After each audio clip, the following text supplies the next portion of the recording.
नमस्कार, मैं सोनी ओझा और आप देख रहे हैं देश विदेश व राज्य की अब तक की 10 प्रमुख खबरें। देश के नाम संबोधन में पीएम मोदी ने किया बड़ा ऐलान, कहा 3 कृषि कानूनों को वापस लेगी सरकार, देश के लिए बड़ा फैसला। पूर्व प्रधानमंत्री इंदिरा गांधी की जयंती पर पीएम मोदी और सोनिया गांधी ने दी श्रद्धांजलि, राहुल ने भी अपनी दादी को किया नमन। कृषि कानून वापस लिए जाने पर सीएम भूपेश बघेल का ट्वीट, अन्याय के खिलाफ लोकतंत्र की जीत है। दिल्ली में मौसम बना मुसीबत, प्रदूषण से जल्द नहीं मिलेगी राहत, दिन भर छाई रहेगी धूप। कृषि कानूनों को लेकर सीएम केजरीवाल का केंद्र पर निशाना, बच सकती थी किसानों की जान।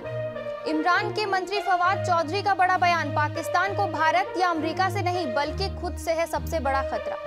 टीम पेन ने छोड़ी ऑस्ट्रेलियाई टेस्ट टीम की कप्तानी, अश्लील मैसेज भेजने का लगा था आरोप। भारतीय ऐप कू का जलवा, एशिया के टॉप 3 हॉटेस्ट प्रोडक्ट में नाम शामिल। पोलैंड के सैनिकों पर लगातार हमला कर रहे शरणार्थी, देश में जबरन घुसने की कोशिश तेज, अब तक 100 लोग हुए गिरफ्तार। मध्य प्रदेश सरकार लाएगी गौ टैक्स, गौ उत्पादकों की मार्केटिंग की जाएगी। ऐसे ही देश विदेश व राज्य से अपडेट रहने के लिए हमारे चैनल को लाइक और सब्सक्राइब करना ना भूलें। देखते रहिए न्यूज़ प्लस 21, आपके हक की बात।